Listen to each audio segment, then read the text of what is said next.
Pioneros de la pintura modernista tales como Casimir Malevich, Piet Mondrian y Ad Reinhardt siguieron una misma senda: reducir su arte a los elementos más básicos: geometría, espacio y luz. El consagrado medio de la pintura al óleo sobre lienzo bastaba para sus austeras ambiciones. Sin embargo, en la década de los años 70 del pasado siglo, James Turrell se rebeló contra esa tendencia. Pilotó un avión con el fin de recorrer el desierto de Arizona en busca de un lugar desde el que modelar un gran escenario para explorar el cosmos, y entretanto utilizó un sinfín de equipos especializados, desde teodolitos hasta proyectores de xenón, pasando por estereoscopios cartográficos, para plasmar su singular visión. Las primeras obras de proyección, Projection Works, de Turrell, concebidas a finales de la década de 1960, sientan las bases de sus paradójicos movimientos. Juegan con menos y más. Menos en términos de aquello a lo que se renuncia: pintura, lienzo, dibujo, movimiento, sonido y materia. Más en términos de la materialización absoluta del fenómeno más omnipresente, a la par que intangible: la luz. La dialéctica entre el interior, la percepción subjetiva de un espectador o el hilo conductor del encierro, y el exterior, el cielo propiamente dicho o las perspectivas ilusorias de la serie Wedgework, por ejemplo, invoca reversiones similares a las que comenzaron a aflorar en la época romántica.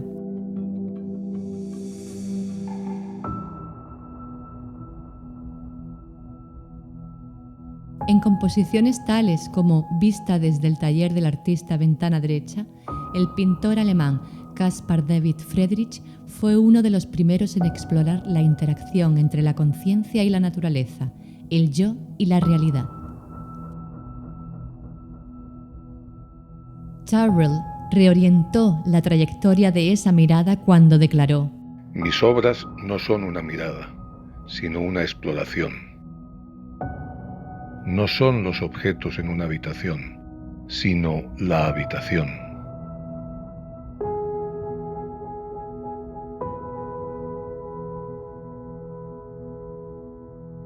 La romántica puesta en escena de Friedrich se repetiría a menudo a lo largo del siglo XIX, pero fue a comienzos del XX cuando dio un giro radical.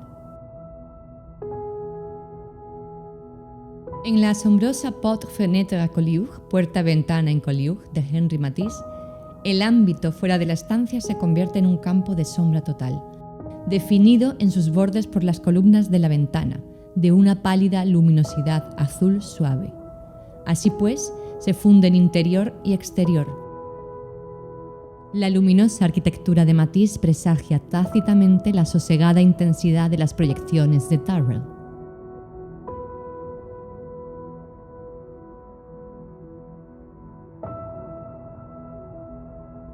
Por su parte, el pintor italiano Giorgio de Chirico en los años 20 enfatizó la dramatización del resplandeciente vacío.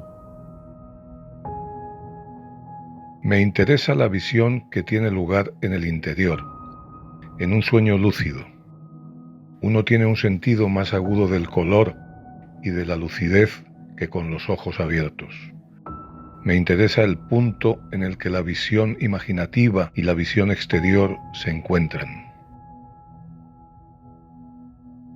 Común a Turrell y de Chirico es la perfecta imposición de lo metafísico sobre lo ordinario.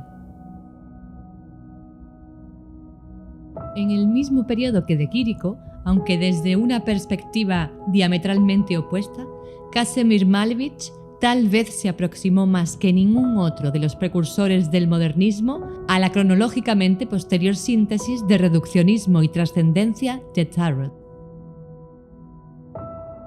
Es especialmente significativo que la evolución del suprematista ruso hacia la etereidad final, encarnada por abstracciones tales como blanco sobre blanco, se haya visto influida por las entonces novedosas maravillas de la aviación.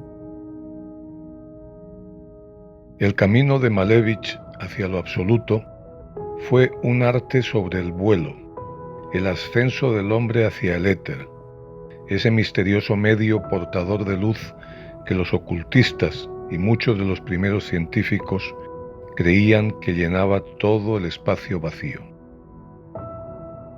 De igual forma, Tyrrell, que se había ganado la vida como cartógrafo aéreo, habla de la influencia transfiguradora de volar en un avión.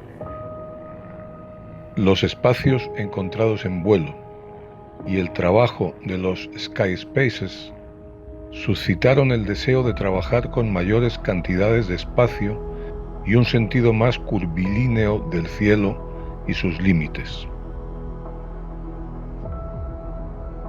El medio de Tyrrell es la luz. Mi obra no tiene objeto, ni imagen, ni foco. Sin objeto, sin imagen y sin foco, ¿qué miras? Te miras a ti mirando. Lo importante para mí es crear una experiencia de pensamiento sin palabras.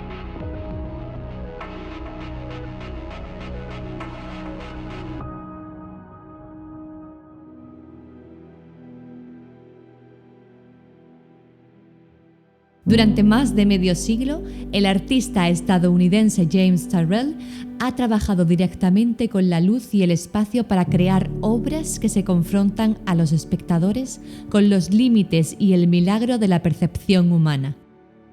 Tyrrell, un apasionado piloto que tiene acreditadas más de 12.000 horas de vuelo, considera el cielo como su estudio, material y lienzo.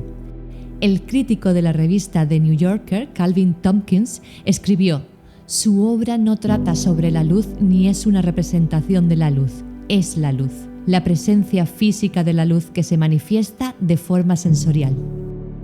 Espoleado por su formación en psicología de la percepción y por su fascinación desde niño con la luz, Tyrrell comenzó a experimentar con el fenómeno luminoso como medio en el sur de California hacia mediados de la década de 1960.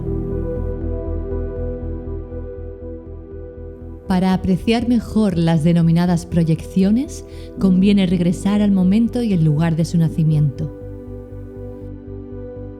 El momento fue el otoño de 1966. El lugar, el antiguo Mendota Hotel, en Ocean Park, Venice, un barrio residencial de Los Ángeles. A lo largo de un periodo de 2 años, Tyrrell transformó el interior del edificio en una serie de espacios a modo de cajas blancas. Insonorizó los techos, construyó paredes clausurando las ventanas existentes para excluir cualquier interferencia externa y, a continuación, procedió a esculpir ilusorios cubos y otros sólidos geométricos con ayuda de un proyector de diapositivas LaTeX.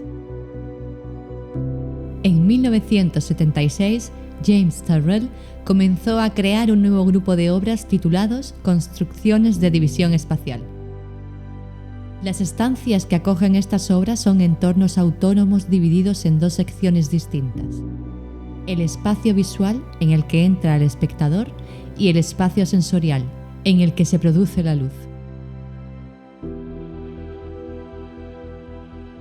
Los 2 espacios interaccionan para crear una inquietante e hipnótica sensación. Cherry, que se muestra en el Museo Picasso Málaga, pertenece a la serie Aberturas. En la pared que separa los 2 espacios se ha abierto una ventana similar a un marco. La obra de Tyrrell en su conjunto desafía, en particular, las facultades perceptivas del observador y los límites entre lo material y lo inmaterial.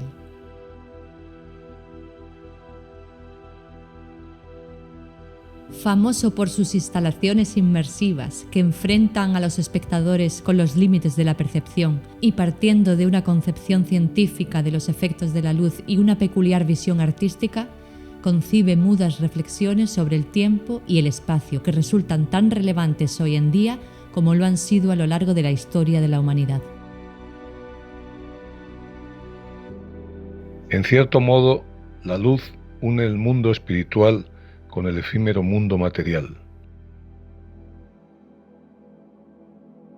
El amor de Tyrrell por la pintura queda patente en las instalaciones de su serie Wetwork, Un conjunto de proyecciones constituyen paredes y vallas hechas de luces de colores que sugieren una cierta profundidad espacial, pero también evocan los lienzos monocromáticos de la pintura de campos de color.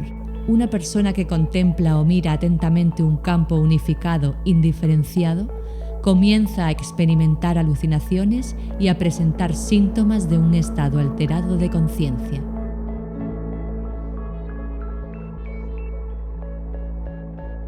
El inmersivo trabajo de Tyrrell con la forma en que vemos la luz en diferentes contextos, tanto naturales como creados, le llevó a concebir una obra de arte tan alejada de las distracciones de creación humana y a tanta altura, tan propicia para gozar de ilimitados ángulos de visión del vasto cielo, que fuera capaz de proporcionar una experiencia singular.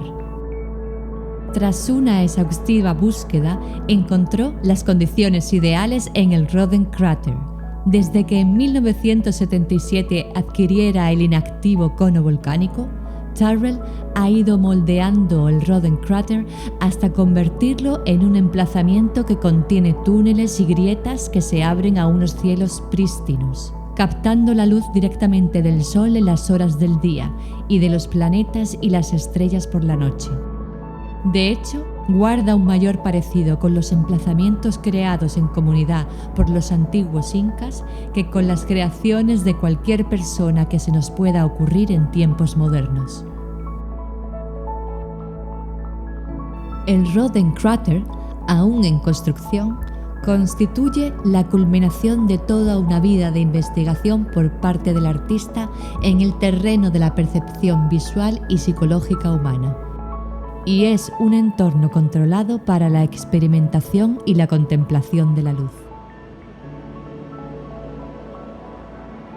Utilizo la luz para explorar el significado de la percepción. Creo espacios que proyectan luz, que la aprehenden, pero no hago la luz. La luz es un tesoro, una fuente de belleza y asombro. La autoría creativa no es relevante, es como una sinfonía. ¿Cómo posees una sinfonía?